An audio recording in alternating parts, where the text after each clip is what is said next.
మీరు చెప్పండి, దశాబ్దాల కాలం నుంచి డిఎంకేతో ఉండి ఇప్పుడు టీవీకే వైపు వెళ్ళడానికి గల బలమైన కారణం ఏంటి? డిఎంకేని కాదని. మీరు చూస్తా ఉన్నారు వాస్తవంగా తెలంగాణ తమిళనాడు రాష్ట్ర రాజకీయాల్లో ఈరోజు ఒక ప్రత్యేకమైనటువంటి పరిస్థితులు నెలకొన్నటువంటి విషయం మనం చూస్తా ఉన్నాం. మీరు చెప్పినట్లుగా మీరు ఎందుకు మరి డిఎంకే నుంచి వైదొలిగారు, ఇండియా కూటమిలో భాగస్వామి అయినటువంటి డిఎంకేని మరి మిత్రధర్మాన్ని మర్చారని చెప్పి మీరు మాట్లాడుతున్నారు. ఇక్కడ మీరు ఒక విషయం గమనించాల్సిన అవసరం ఉంది. ఎన్నికల ముందు ఇండియా కూటమిలో భాగస్వామైనటువంటి డిఎంకేకి మేము సంపూర్ణంగా వారితో కలిసి ప్రయాణం చేశాం. ఎన్నికల ముందు మాకు టీవీకే అధినేత యొక్క విజయన్, ఆ పార్టీకి సంబంధించినటువంటి విజయన్ కానివ్వండి, నాయకులు కానివ్వండి, మాతో చర్చలు జరిపినటువంటి సందర్భంలో కాంగ్రెస్ పార్టీ తోటి, స్థానిక పిసిసి అధ్యక్షుడితోటి దాదాపు 75 స్థానాలు పైచిలుకు ఎమ్మెల్యే స్థానాలు ఇస్తాం, 6 మంత్రులను చేస్తాం. మేము మతోన్మాద పార్టీలకు వ్యతిరేకంగా ఒక లౌకిక పార్టీగా మీతో కలిసి పనిచేస్తాం. కామరాజు నాడయార్ ఆయన యొక్క ఆశయాలతోటి మేము కలిసి పనిచేస్తామని చెప్పి చాలా స్పష్టంగా చెప్పడం జరిగింది. అయినా కానీ మేము ఎక్కడ కూడా మిత్ర ధర్మాన్ని విస్మరించకుండా మిత్ర ధర్మంతో వ్యవహరించేది, ఇది గమనించాల్సిన అవసరం ఉంది ప్రధానంగా. మేము మిత్ర ధర్మంతో వెళ్ళాం. ఎక్కడ కూడా ఇది కాకుండా ఎలక్షన్ లో డిఎంకే దశలో సీట్ల పంపిణీలో పొత్తుల విషయంలో డిఎంకేకి మాకు కొన్ని అభిప్రాయ భేదాలు వచ్చినా మరి ఈ యొక్క మిత్రధర్మం కోసం మేము ఒక మెట్టు తగ్గి వాళ్ళతో కలిసి ఎన్నికల్లో ప్రయాణం చేశాం. ఇది వాస్తవం.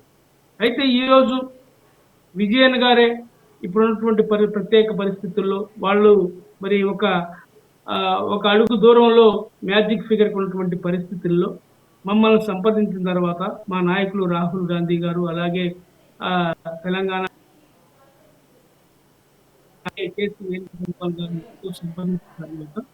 ఆయన ఒకటే చెప్పాడు, నేను మీతో కలిసి పనిచేయడానికి నేను సిద్ధంగా ఉన్నాను. గతంలో కూడా చెప్పాను, ఇప్పుడు కూడా చెప్తా ఉన్నాను, మీ సహకారం అందించండి అని చెప్పిన తర్వాత ఆ యొక్క స్థానిక ఏదైతే తమిళనాడు నాయకులు ఉన్నారో ఆ కాంగ్రెస్ పార్టీ తర్వాత ఏఐసిసి అబ్జర్వర్ ఎవరైతే అక్కడ ఉన్నాడో ఇన్ఛార్జి, ఆయనతో కూడా మాట్లాడి నిర్ణయం తీసుకొని మనం ప్రజాస్వామ్యాన్ని కాపాడటం కోసం, సంక్షేమ పాలన అందించాల్సిన లక్ష్యంతో ఈరోజు మేము అక్కడ మన విజయన్ గారికి మేము మద్దతు తెలియజేస్తా ఉన్నాం. ఇది వాస్తవాలు. కానీ కొంతమంది మాట్లాడుతున్నారు, మిత్రధర్మం మర్చిపోయారు, అది ఇది గుడ్డు కూసు అంటున్నారు. మేం చేస్తేనేమో ఇలాంటి మాటలు వస్తాయి, వాళ్ళు చేస్తేనేమో చాణక్య నీతి, అపర చాణక్యుడు మోదీ అమిత్ షా అని మాట్లాడతారు. ఇది మా దరిద్రం. ఈ భారతదేశ దరిద్రం ఏంటంటే వాళ్ళు బీజేపీ వాళ్ళు పార్టీలను చీల్చి వాళ్ళు ఇష్టానుసారంగా సంతలో పెట్టినట్టు కొనుగోలు చేసి రాష్ట్రపతి పాలన విధించి వాళ్ళు ఏం చేసినానేమో చాణక్య నీతి, బ్రహ్మాండమైనటువంటి పదం చాణక్య నీతి అంటారు. మేం చేస్తేనే వెన్నుపోటు రాజకీయాలు, మిత్రధర్మం మర్చారు అని చెప్పి మాట్లాడతారు. ఇది దుర్మార్గం అమ్మ. ఇంకొక మాట మాట్లాడంటే వాళ్ళు చేస్తేనేమో శృంగారం, మేము చేస్తే విచారం అన్నట్టుగా వీళ్ళు దుర్మార్గంగా ప్రవర్తిస్తున్నారు. ఇది సమంజసం కాదు. మేము ఒకటే కోరుతా ఉన్నాం, అక్కడ తమిళనాడులో ఏదైతే ప్రజాస్వామ్యాన్ని పరిరక్షించడం కోసం ఈరోజు చూసాం, అప్పటికే గవర్నర్ రాజకీయం స్టార్ట్ చేశారు.